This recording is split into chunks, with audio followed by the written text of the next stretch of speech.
O horário de verão vai acabar esse ano. Não causa economia para nós e mexe no teu relógio biológico, atrapalha então a economia em parte. E só temos o que ganhar, no meu entender, mantendo o horário como está. Mais 6 terminais portuários são leiloados no Pará. A arrecadação do governo com mais um leilão ultrapassa 447 milhões de reais. E veja também, governo e lideranças empresariais se reúnem em Campos do Jordão para discutir os rumos do novo Brasil. Essas e outras notícias você acompanha agora. E para participar, basta acessar o Bate-Papo ao vivo no YouTube ou usar hashtag TVNBR nas redes sociais. O repórter NBR começa agora.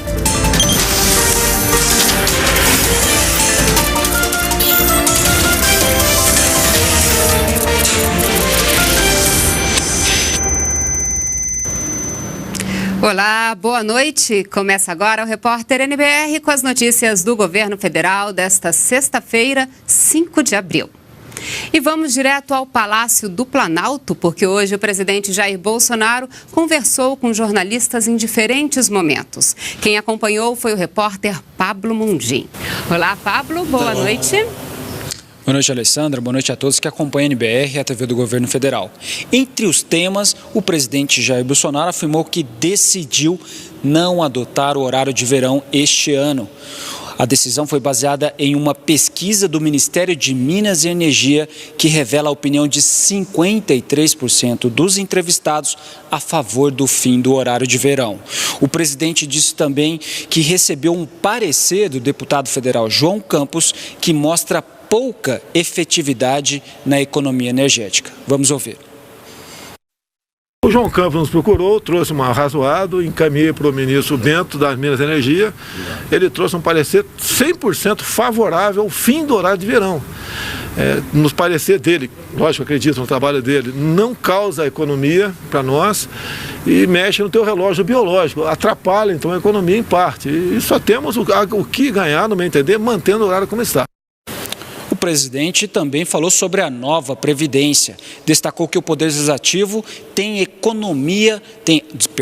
autonomia para aperfeiçoar o sistema de capitalização, uma das medidas previstas na proposta do governo.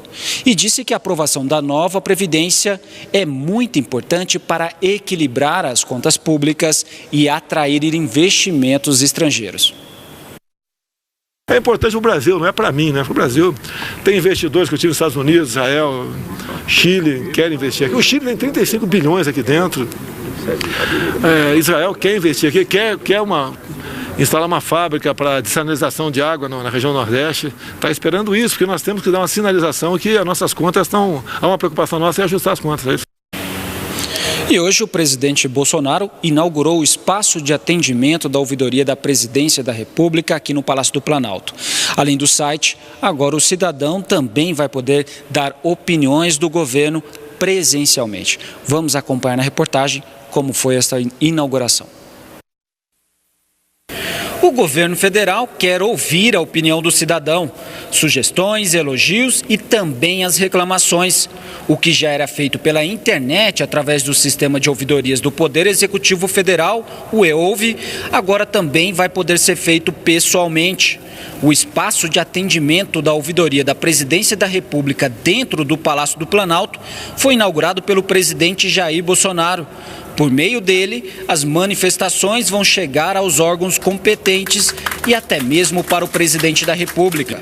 Espaço de integridade é uma porta aberta, um canal aberto para sugestões, reclamações, opiniões, para todos os brasileiros acessarem essas informações, serem encaminhadas ao nosso presidente. Encaminhadas sem filtro. Sem filtro. Senão, para pegar lá, tá tudo bonitinho, não vale. Não quero ser surpreendido. Uma das intenções aqui é eu não ser surpreendido com problemas que o Brasil está vivendo. Eu só tomar conhecimento depois que explodir a bomba. Seja pessoalmente ou pela internet, para o governo federal, o importante é a opinião do brasileiro. A ouvidoria da Presidência da República, desenvolvido pelo Ministério da Transparência e Controladoria Geral da União, é a principal ferramenta de mediação entre o cidadão e a administração pública. Pelo site do EOUVI, o cidadão seleciona o tipo de manifestação que deseja cadastrar. Pela ferramenta é possível ainda escolher o órgão destino daquela sugestão. O acompanhamento da manifestação é feito por e-mail pessoal do cidadão, que tem os dados e a identidade sob sigilo. O Espaço Integridade da Ouvidoria da Presidência da República funciona das 8 horas da manhã até às 6 da tarde no anexo do Palácio do Planalto.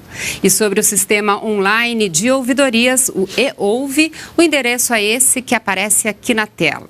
E nós, da empresa Brasil de Comunicação, também estamos dentro desse portal.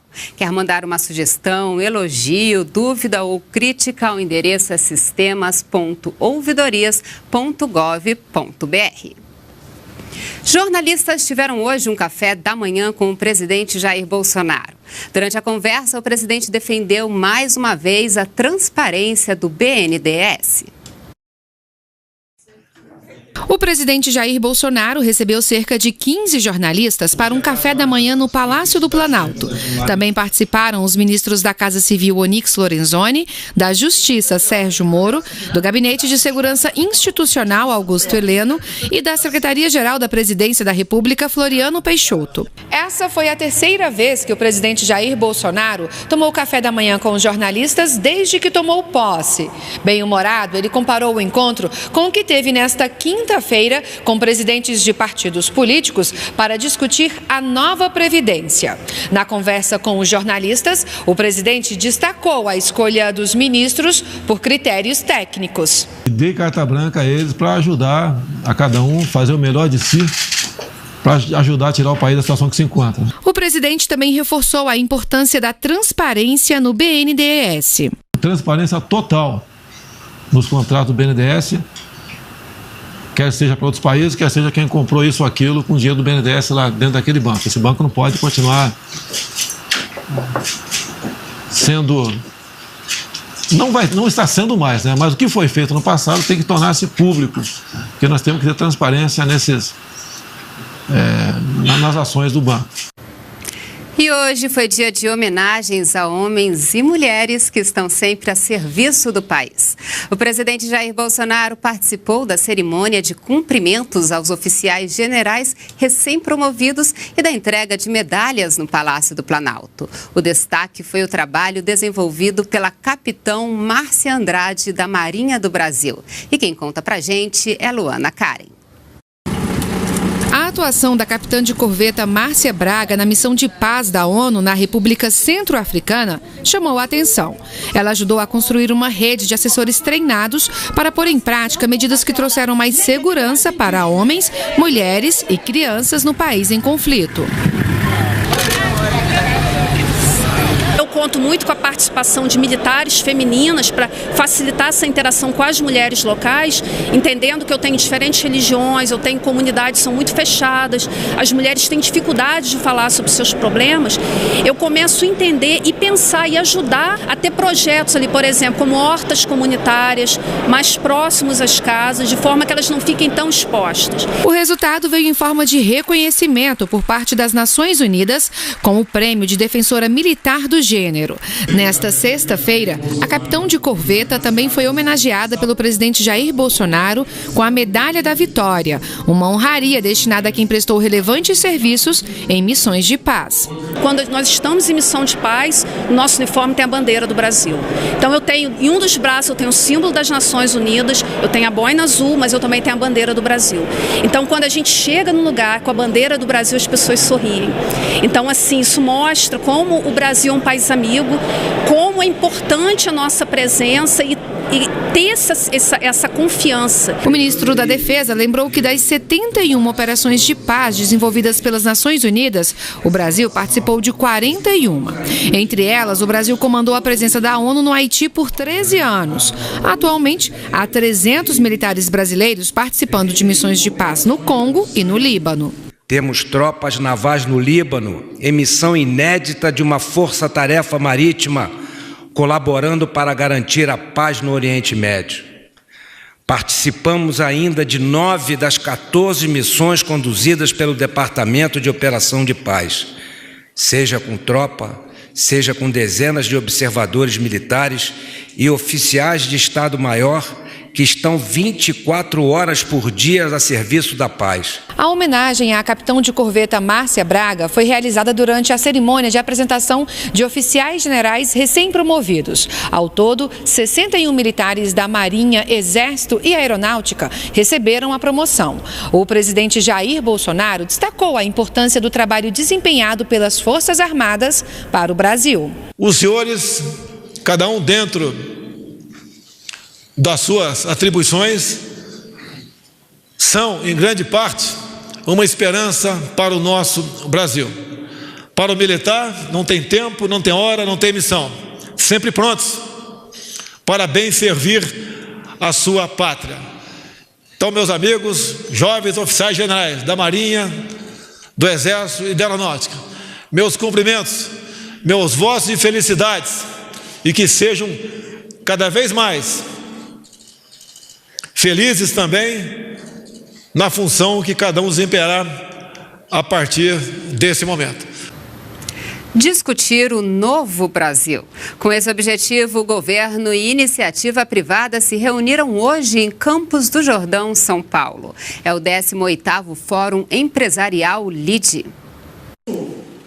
Para uma plateia com mais de 700 empresários e presidentes de empresas, o ministro da Economia classificou a reforma da Previdência como sendo inescapável e disse que está confiante na aprovação pelo Congresso Nacional. Eu estou muito otimista por isso tudo, porque eu vejo que cada um está dando o que podia dar. Quem está envolvido nessa reforma, dessa forma como nós estamos, baixando a contribuição dos mais pobres e subindo um pouquinho a contribuição de quem tem mais condições de pagar, progressivamente, a grande luta é pela preservação do sistema previdenciário brasileiro.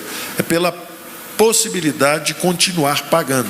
Porque o que está acontecendo já em alguns estados é que eles não estão pagando nem salários, nem previdência. Paulo Guedes também falou sobre outros pontos da política econômica que considera importantes para o país retomar o caminho do crescimento. Nós temos a previdência, nós temos as privatizações, nós vamos fazer essa reforma do Estado amparada também num desenho diferente do futuro do Brasil, que é essa federação que nós queremos fortalecer. O dinheiro tem que ir para estados e municípios. Vamos abrir a economia, mas primeiro vamos fazer a reforma tributária. Precisamos fazer a reforma tributária, eliminar impostos, simplificar e reduzir. Vamos pegar 3, 4, 5 impostos, vira só um imposto único federal. O Fórum de Lideranças Empresariais é uma oportunidade para representantes da iniciativa privada e do poder público tratarem de temas relevantes para o Brasil. A integração da sociedade foi apontada pelos participantes como sendo fundamental para garantir o sucesso das políticas públicas. Participante de um painel sobre as condições para o desenvolvimento, o ministro do Meio Ambiente destacou que uma das prioridades do governo será a atuação nas grandes cidades. Ricardo Salles disse ainda que vai rever processos de licenciamento ambiental e firmar parcerias com a iniciativa privada em áreas que dependem de recursos públicos, como os parques nacionais.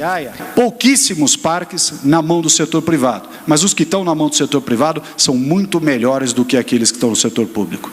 Basta ir no Cristo Redentor no Rio de Janeiro e ver o trabalho que ela é feito. Esse patrimônio na mão de quem gere mal causa um grande prejuízo ao meio ambiente e a todos que poderiam estar tomando conta, aproveitando, se familiarizando com o ecoturismo e uma série de outras atividades. Já o ministro da Educação traçou um panorama dos entraves para a educação no Brasil. Vamos unir forças especialmente para realizar nossos sonhos, unindo a experiência da responsabilidade pública com a competência da iniciativa privada.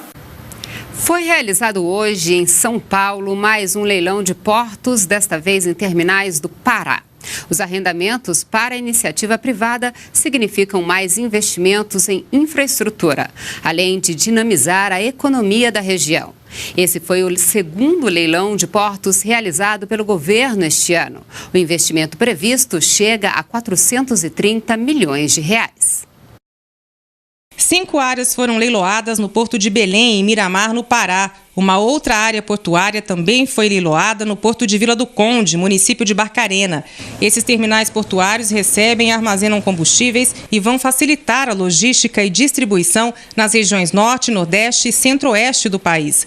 Ao todo, foram arrecadados 447 milhões e 900 mil reais, acima da expectativa inicial do governo, que era de 430 milhões de reais. Somando agora investimentos e arrendamentos ao longo dos contratos, a estimativa é de que R$1 bilhão seja investido nos 6 terminais portuários do Pará. Os prazos de arrendamento variam de 15 a 25 anos. Este é o segundo leilão de portos realizado pelo governo este ano. Até agora, os investimentos superaram os 650 milhões de reais. Isso é emprego que vai ser gerado, isso é movimentação, é indução de outras atividades econômicas, isso é dinamização da economia. Então, fazer leilões de terminais portuários, como nós fizemos aqui há 2 semanas, né, de Cabedelo e Vitória, e hoje fazendo os terminais do Norte, fazendo Miramar e Vila do Conde, tem um aspecto fundamental na logística de líquidos, na logística dos líquidos que abastece a região Norte, que abastece Centro-Oeste,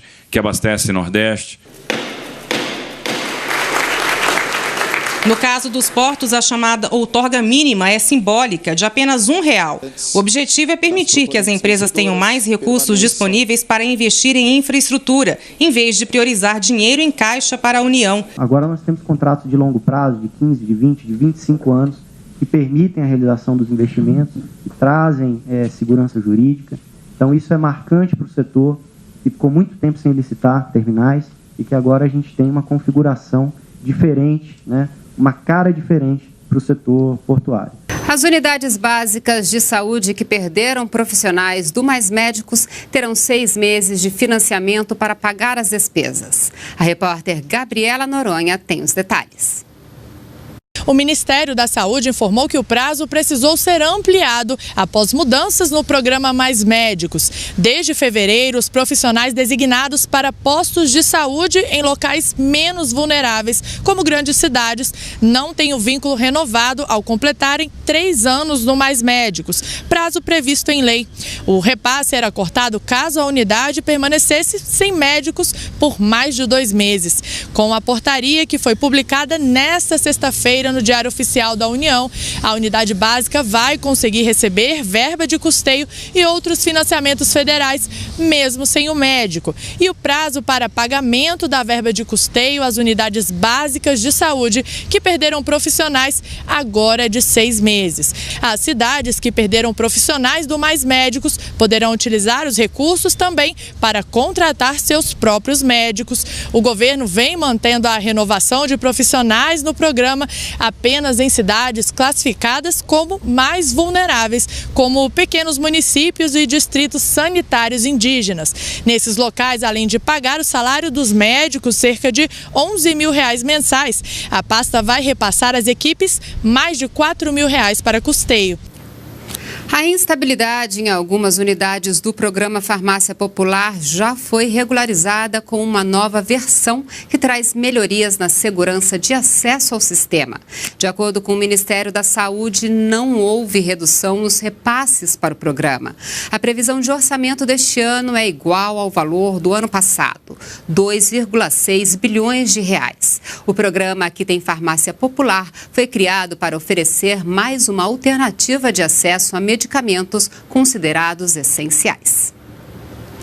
2 lanchas de ação rápida com proteção balística vão ser usadas no patrulhamento da Baía de Todos os Santos. A ação é da Marinha do Brasil e vai apoiar a polícia e o IBAMA no combate a crimes nas fronteiras e ambientais.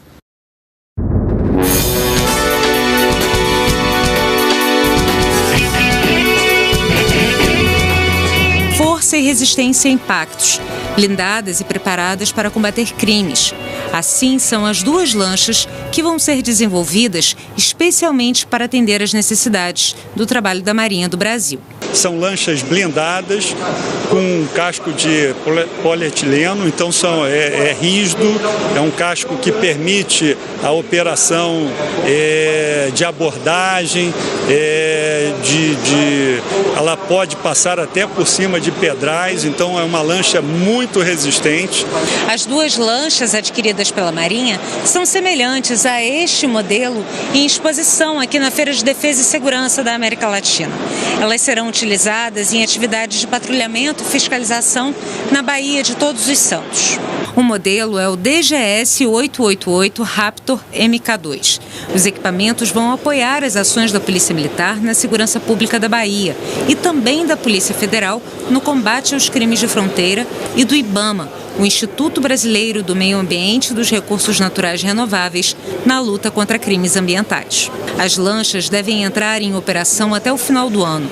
O contrato com a empresa DGS Defense, que vai fornecer os equipamentos, foi assinado hoje. Elas vão entrar em produção agora, é uma produção muito técnica, demorada. A classe Raptor, ela foi desenvolvida segundo requerimentos da própria Marinha, que precisava de embarcações mais modernas, mais velozes, com um tempo de vida maior, ou seja, uma economia muito grande, ou seja, gastar pouco dinheiro para poder manter as embarcações operativas. Um computador analisa o cenário e fornece sugestões para o piloto, como, por exemplo, a melhor arma que deve ser usada e a manobra ideal. Parece videogame, mas é o avião de caça Gripen que vai em breve patrulhar o céu do Brasil. De fabricação sueca, as aeronaves foram encomendadas pela Aeronáutica Brasileira e já estão sendo testadas.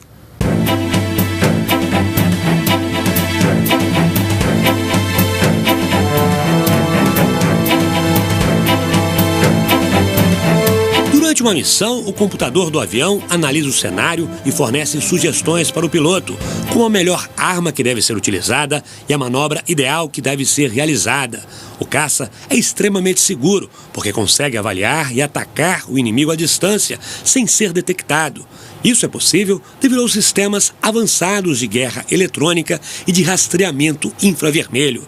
Toda essa tecnologia faz parte do caça Gripen, que em breve vai ajudar a proteger o Brasil de qualquer tipo de ameaça, ou então vai sobrevoar e patrulhar o céu brasileiro.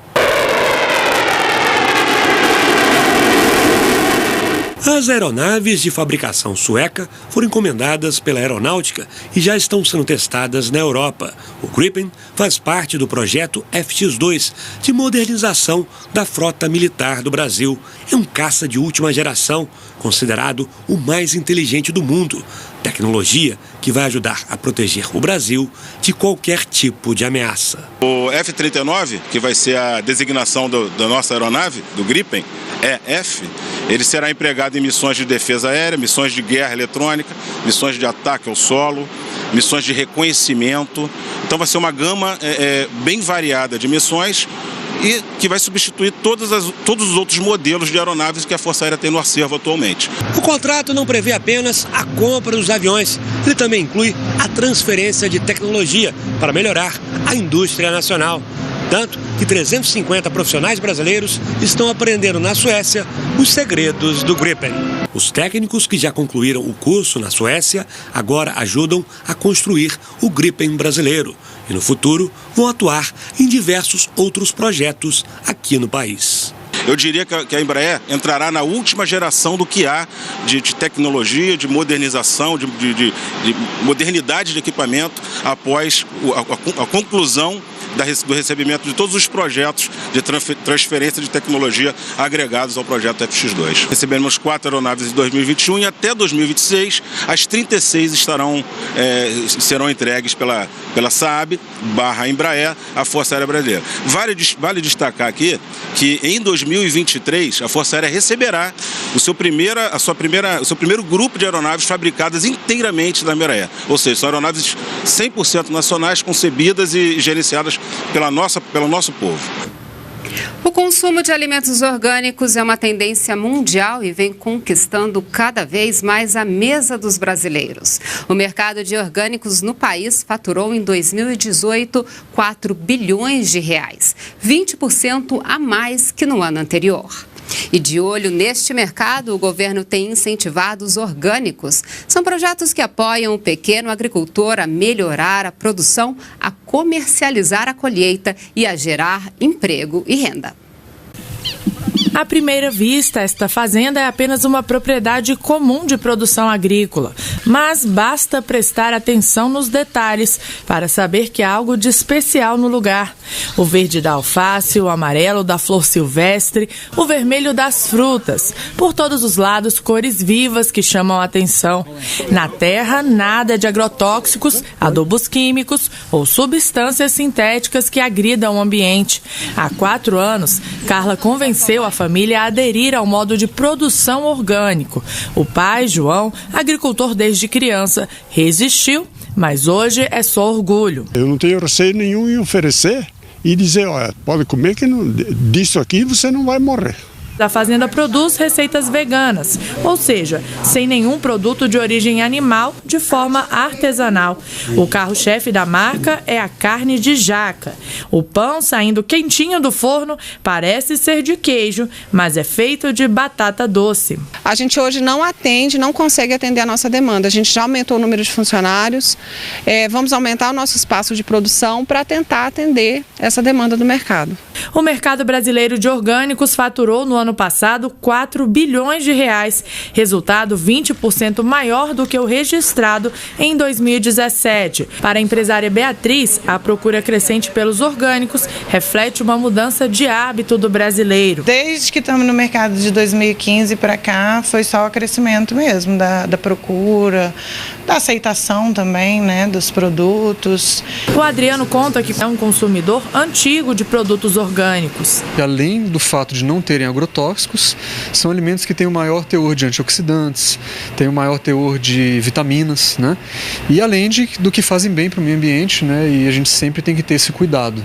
O governo federal apoia esse tipo de produção. A Secretaria de Agricultura Familiar e Cooperativismo vem desenvolvendo, por exemplo, campanhas para fortalecer a ideia de consumo consciente dos produtos da Amazônia.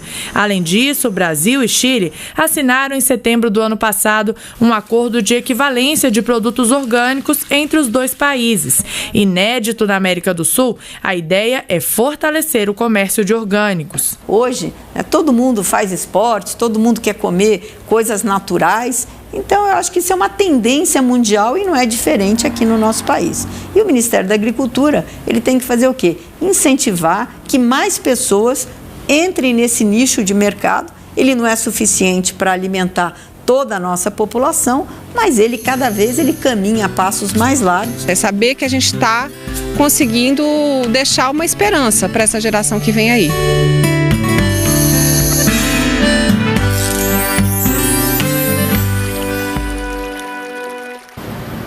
Hoje você assiste a última parte da viagem de volta da Antártica da nossa equipe da TV NBR.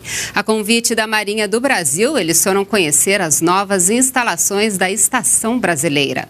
O retorno até o Chile foi no navio polar Almirante Maximiliano. Vamos acompanhar os detalhes do dia a dia da embarcação e conhecer novos personagens desta gelada aventura. Do lado de fora, o ambiente é naturalmente perigoso. Cair no mar Antártico pode ser fatal. É possível resistir nas águas geladas por apenas 90 segundos. De prontidão 24 horas por dia, 4 mergulhadores são responsáveis pelo salvamento no navio Almirante Maximiano, o tio Max, caso alguém caia na água. Eles também são responsáveis pelo apoio logístico por meio de botes, levando pessoas e material do navio para o continente e dando suporte ao trabalho dos cientistas. Diversas pesquisas, seja ela lançar ou recolher acampamentos, né, projeto de baleias. A gente tem que posicionar o bote bem perto das baleias para conseguir a amostra, né, então bastante variado. Como tem o propósito de apoiar as pesquisas antárticas, o Tio Max conta com 5 laboratórios e muitos equipamentos. Os projetos embarcados de diversas universidades do país podem estar utilizando, né, essa estrutura toda para fazer essas atividades. A gente recebe aqui pesquisas voltadas para o campo da geologia, da oceanografia, da parte biológica, da parte meteorológica. Na casa de máquinas fica o coração do navio. 2 motores, cada um com cerca de 5 metros de comprimento. Além de garantir uma velocidade de cruzeiro de 10 nós, o que dá cerca de 18 km por hora, eles oferecem toda a energia consumida na embarcação. Com 31 anos de marinha, o capitão de mar e guerra Cândido Marques assumiu há 1 mês o comando do Tio Max, e onde fica por mais 1 ano e meio. A marinha ela tem a característica de mobilidade, flexibilidade e permanência, né? Então, a mobilidade, a gente sair do Brasil e vir para um lugar tão distante é bastante interessante, né? A nossa flexibilidade de nos adaptar a esse tipo de missão, de pesquisa, e a permanência de 6 meses aqui no continente antártico. Então a gente utiliza todas essas características que a gente chama do poder naval para cumprir essa nossa missão. Passar alguns dias em um navio da Marinha é também oportunidade para aprender palavras que só fazem sentido para os marinheiros. Quando eu digo que estava na onça para resolver uma faina, mas peguei um bizu e já me safei, quero dizer que estava com dificuldade para resolver uma tarefa, mas peguei uma dica com alguém e já resolvi o problema.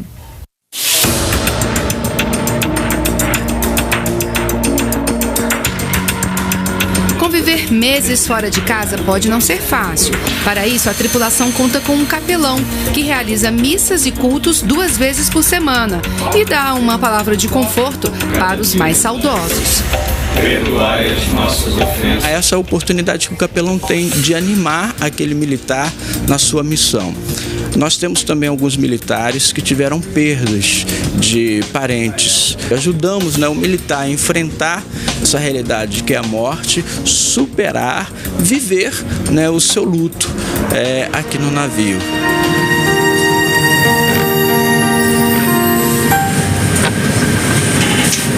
Com 21 anos de marinha e quase 1.500 dias de mar, Flávio é um marinheiro apaixonado pela profissão. Saiu de Juazeiro do Norte, no Ceará. Naquela época muito difícil, e eu fui estudando, comecei a ler os primeiros livros. Um livro que eu nunca vou esquecer, Dom Casmurro, de Machado de Assis, que a história batia com a minha. E contrariando todas as expectativas, realizou o sonho de criança de entrar na Marinha. Eu sempre viajava na minha mente, eu queria algo mais, até que eu tive um sonho, com 8 anos, eu via, acordei e falei para o meu pai que eu via neve, eu pisava em neve. E em 1996 eu tinha 16 anos de idade, aí passou um monomotor, aqueles aviões com hélice na ponta, e jogou um panfleto, aquele monte de panfleto, e eu fui de bicicleta ver o que era e peguei um panfleto azul e tinha uma foto de um rapaz assim, fazendo continência, aí estava escrito assim, entre na Marinha, Exército ou Aeronáutica. O Tio Max atua como supervisor eletrônico. Entre os colegas de trabalho, causa admiração pelas histórias de superação, como quando aprendeu a nadar. Flávio, você quer entrar na Marinha, né? Tem que nadar, que você falou. Eu falei, pois é, Antônio. Ele falou, não se preocupa não, Flávio. Não se preocupa não, eu vou te ensinar a nadar. Traga 2 garrafas de 2 litros, garrafa PET, e uma corda que eu vou te ensinar. E eu ia dando as braçadas, até que todo domingo treinando, eu comecei a aprender, até que eu já estava sem as garrafas, nadando sozinho. E cheguei lá na escola de aprendiz marinheiro, Fortaleza. Aí era de madrugada quando eu cheguei, coisa linda, o sol em Fortaleza, ele nasce de dentro da água ali. Eu entrei, fiquei meio assustado. E quando eu fui fazer a prova, o tema da redação era uma lembrança. E ali eu praticamente fui contando ali a história da minha vida. E quando eu saí, vinha vindo as 3 companhias de marinheiros indo para o almoço. Quando eu vi aquela cena deles marchando de branco, toda a formatura do mais alto para o menor, eles batendo o pé no chão, aquele barulho de marcha, aquilo ali para mim foi Eu falei, nossa, eu tenho que vestir essa farda um dia. E eu fui selecionado, de tanto que eu embarquei, meu nome veio em 2017 para compor a tripulação do navio polar Almirante Maximiano. Para mim foi uma emoção, uma alegria muito grande saber que eu ia realizar esse sonho de vir para a Antártica, de Juazeiro do Norte para a Antártica. Quando eu contemplei ali o primeiro iceberg, né? A gente nunca esquece. Aí eu falei, nossa, realmente o impossível não existe.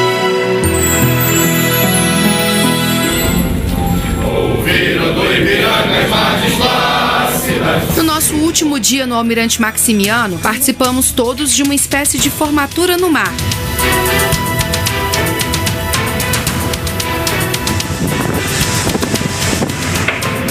Sobrevivemos à travessia do Drake e ao balanço do navio e voltamos para casa com um gostinho de missão cumprida.